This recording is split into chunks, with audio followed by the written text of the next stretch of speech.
he offered me 500 grand in cash to look for a house.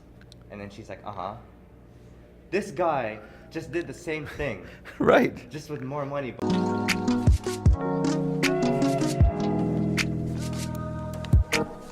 In this video, I had someone reach out to me that utilized what I teach about asking and attracting. They found relationship capital and actually took themselves out of bankruptcy and up into success by asking and attracting what they want, by being more interested than interesting and looking for relationships, whether they're at a bus stop, at a park, or waiting for an airplane.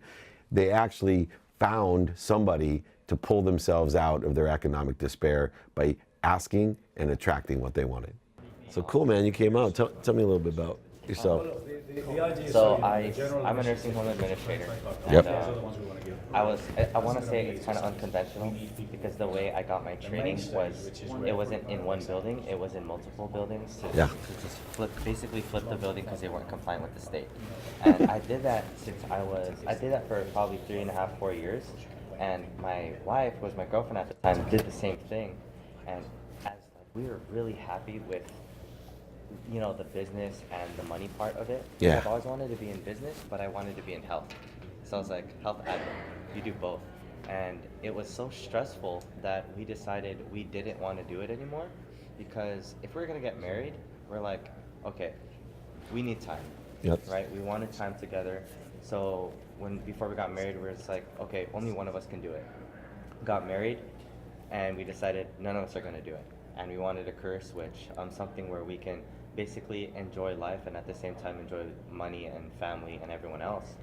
So we did that, and then that's when I got into real estate, and I realized that even though the money's really great, I still have to do the same amount of work that I'm doing with nursing home admin, and if I don't, then I don't get paid, right? And then, so I wanted something more, and that's when I came across the other business that I was telling you about with ACN, and it allowed me it gave me a chance to make as much as I was making as a nursing home admin, but continuously, right? So, but one of the main reasons I did it is because all the people I met in the process of searching what I really wanted to do.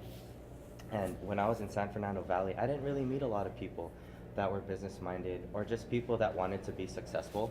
It was everyone that was just career-driven. So you weren't surrounded with a whole bunch of rich people around you. I wasn't. I wasn't. The richest person I knew was just, you know what? I didn't really No, anyway. I didn't really know one. Because that's what interests me, right? Because I try to tell people there's a direct path to revenue, right? And listening to your story, each time, not only do you have a direct path to revenue, but you're balancing what I call your 4 core values, right? Your foundational values, which are your personal values, which you listed out with you and your girlfriend, now wife, your family, right? All your health, all these things. Then you have your experiential value, which as this evolution of your career has occurred, you're getting more and more experiential value. God, I want to experience this while I'm making money and spending time with my family and having a higher quality of life. And then moving on to, of course, the giving value of giving back. And then finally receiving value, which a lot of people, especially if you haven't surrounded yourself with a lot of wealthy people, the receiving part actually is the hardest part, because we feel like we're not worthy for it. We feel like it's difficult to get. I get so many people telling me on my videos, oh yeah, you make it sound so easy just to create a direct path to revenue.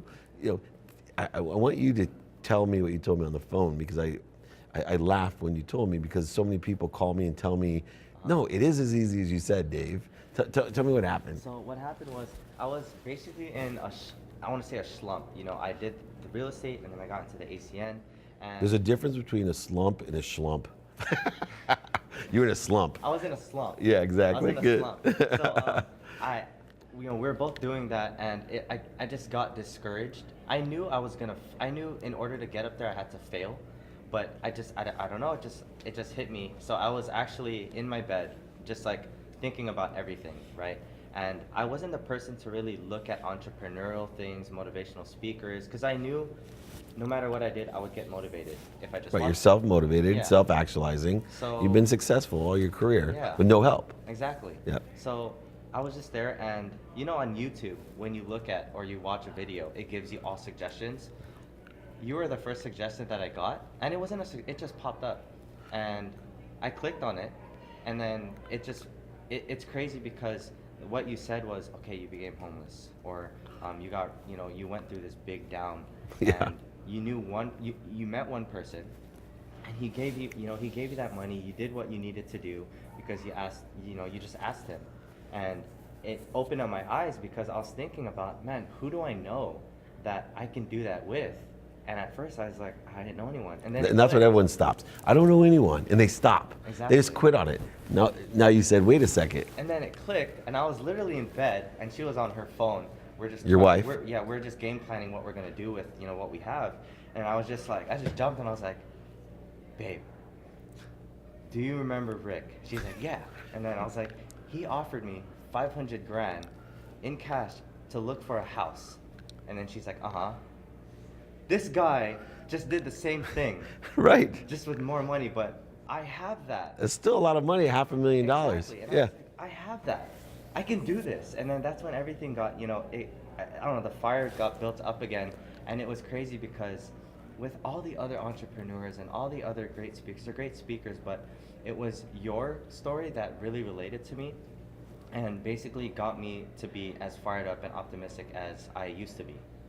And Inspired you. it was just, you So inspired me. it's interesting because I try to tell people that it's not easy, right? If it's easy, everybody would do it. Exactly. But you have to do two things, and I keep hammering this theme this week, is not only do you have to ask, you need to attract. Mm-hmm. And when I say attract, all it is asking the universe, right? And it's in a different way than if you directly call your friend. What's his name again? Rick, right? Hey, Rick, I want the $500,000. Because that's what I did, right? I called the guy, man. I said, I know this guy buys a bunch of stuff. Mm-hmm. Hey, maybe I can find him some things that he wants to buy because he's an importer and exporter. Yeah. And sure enough, I did the same thing. It hit me, right? That's inspiration. I'm connecting to goodness. I'm putting it out there. What I'm actually doing is asking the universe for the answer. The other day, I had one of my employees say, man, we just met with him actually, the creative graphic guy that was here earlier, one of my 5 meetings in an hour and a half.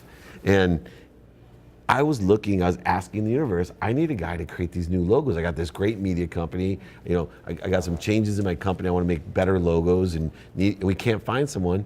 And sure enough, this guy, like you, gets inspired by one of my videos. And then he asked me, how can I be of service? And I said, hey, I got business for you. Yeah. And then he tells me he wants my business coaching. Now he got business for me. Mm-hmm. And it happens all the time. What do you think the difference is? Here you are, you come from very little, you don't have a lot of connections. Where do you think that inspiration comes from? Because obviously I'm accessing information from what inspires me.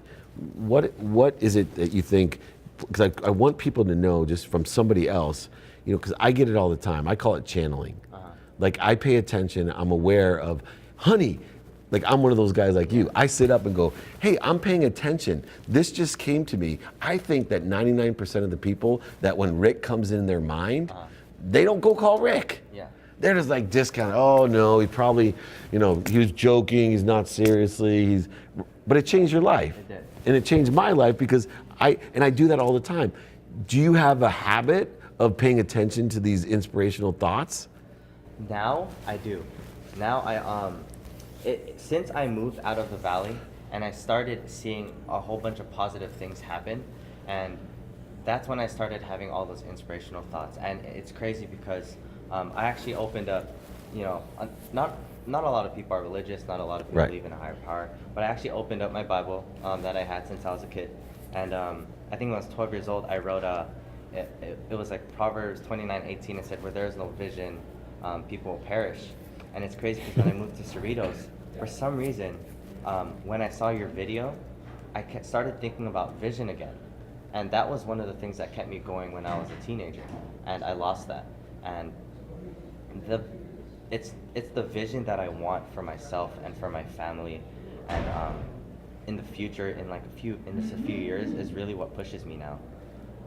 Yeah. I call it, there's a difference between seeing and vision. Exactly. Right? One is an ego-based projection of your mind, and a vision is the truth. Yeah. Everything else to me is an illusion, and when we're connected to that which inspires us, we're able to manifest it. It's interesting. I pay attention to everything. Yeah. I don't think there's any coincidences. Coincidences are coinciding, which means that I'm vibrating faster and I have to pay extra attention because I'm more aware. So I had some things going on in business. We're moving from offensive to defensive, meaning we have so many people like you that are reaching out, and I'm so inspired. And I'm someone that personally reaches back out to people, as you guys know, and I meet with them personally, and I have them meet with me. That's why I have to be so efficient with my time, is holding court. How many guys can you know in LA that take five meetings from 11 and do a podcast from 11:30 when I arrived here, 10 minutes, actually 11:40 because I was 10 minutes late, 11:40 to 12:40, I had 5 meetings, right? I have to do that in order to help everybody.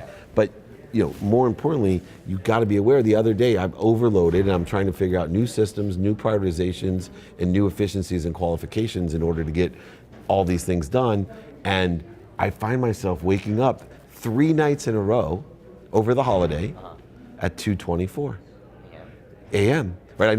I'm religious about sleep. I study sleep. I believe a third of your life is spent sleeping. If you're not studying sleep, you're a fool. You spend more time sleeping than most other things, but you don't pay any attention or study it or practice it. Well, I do. That's why I wake up at 4. All of a sudden, the exact same time, 2:24. So I look up what 2:24 means, right? And it's an angel code that says you're on the right path. You're consistent. You're persistent. Basically, it says enjoy the consistent, persistent pursuit of your potential. And that's my whole vision of what I'm trying to do, is be happy doing something every day. And here I was expanding, going through a rebirth, right? Challenges happening to me like they happen to everyone else, but I have no doubts, right? If I have a doubt, I cancel it, I clear it, right? They come up to me, but they're not gonna pervade my 40,000 subconscious thoughts. They're gonna be in my 10,000 initial data thoughts. Not interested. 2:24, I'm like, all right, universe is telling me, God is telling me, right? That stay consistent and persistent, that this too shall pass, and that continue your vision of enjoying this. That's crazy that you said that, because when I first moved to Cerritos, when all the things were starting to happen, it wasn't 2:24. Yeah. But it was within that range of like 2:20 to 2:50. Nice. I don't know. Yeah. It's just crazy that you just said That's that. why I love Google, right? Because I tell everyone, I was telling the story about the graphic artist. The funny thing is I told everyone, hey, this guy's coming to meet with me. He brands the Clippers. He's amazing. And my head of media is like, oh my God, I found his email from 6 days ago. And he goes, I can't believe I didn't see it. I said, that's the truth. Everything is already in our inbox. We just don't always see it. And so the more that we raise our awareness, the more that we see, the more vision we can have, and the more we trust the universe that everything we want will come rapidly and accurately. Another thing is, you're a man of action. And I tell people, it's not just having a direct path to revenue, but it's like, hey, you got to do something. Like, I always test people. I always say, you want to ask me for something? A lot of people do. Then show up. Right? Fine. You want me to help you? I'm more than happy to help, but send me a paper clip. Usually, believe it or not, 90% of the people aren't willing to take action. Right? They're willing to waste my time. They're willing to ask me questions. They're willing, and I'm willing to help. But I'm going to always ask for something in return. Like, hey, you're serious? You want me to change your life? More than happy to do so, John. Show up. I got my 20 minutes, right? I'm a 20-minute max meeting guy. But after today, I will business coach you. We'll figure it out together, and I will guarantee you that you will make twice as much money within 12 months just from me guiding you through awareness, because you already have the idea and the potential of being inspired, and you have 2 things it takes to be successful: potential, which is the truth, and 2, willing to do the work. A lot of people have potential, they're not willing to do the work. A lot of people, and this is more tragic to me, a lot of people work and get so busy working they forget to make money, meaning they don't reach their potential. Right? They're stuck in that first job like you were. At the healthcare, and you, all of a sudden you look up and you're an old guy like me, 50 years old, going, why do I still make the exact same amount of money doing things that don't inspire me? So you need potential, and you need to take action. And that's what you did. And thank you so much for proving what I say can be done, even if you're not born with a silver spoon in your mouth. I live to that now. That's awesome. I love it. I share that out. It's not even my story. I just share that story with everyone I meet now, because I just want people to know that, like, hey guys, I didn't have the silver spoon, and this guy right here, Dave Meltzer, this is what happened. Listen to his story. This is crazy. Yeah. And I brag. It's something I brag about now. That's the biggest compliment I can have. My dream and vision is to empower others, And when someone tells me that they took my story and they share it and empower others, and I'm sure we'll be good friends and we'll be working together, but I can't wait to hear other stories of your friends telling you, oh my God, every day now, the best part about what we're doing is I get these great messages and phone calls and, oh my gosh, you changed my life. And some of them are from years ago. Like I love the kids, you talked, when I started my speaking career, you were at my school 4 years ago and now I've graduated, I'm a partner in my firm and I'm doing this, and it all because I say thank you. Right? I'm sure you're a very grateful person. There's no doubt about it. Will you have any, as we got to the limit, any last questions I can help you with while we're here? I know we'll arrange doing some business coaching, but anything? Really, I don't think I have much questions. Okay. I just really wanted to meet you and really just know you more, and then just see what you. It's the fact that I was I disappointing? No. Better in person? Honestly, my thing was meet someone, and if that person that you meet is of a high caliber, is willing to talk to you, then go for it. Because that's the kind of person I've always wanted to be. I wanted to be of someone of high caliber that can help other people and just grab people by the hand or take them with me. Because I've met a lot of people and I've built a lot of relationships, and it's sad that there are people out there who do that and they just keep moving up without even offering or extending a hand to someone that reaches out. And I want to be like that. Have you ever heard of saying, elevate others to elevate yourself? Exactly. Yes. Right? Yes. That's a key. Be kind to your future self, elevate others to elevate yourself, empower others to empower others. Next week we're going to set up our first business call. I'll have Colleen send over all the information, and I'll start coaching you, and we'll get some quantitative results besides the spiritual, inspirational results. Does that sound fair? That sounds amazing, yeah. I really appreciate you coming. I appreciate you allowing me Awesome. this time. Thank you, Dave.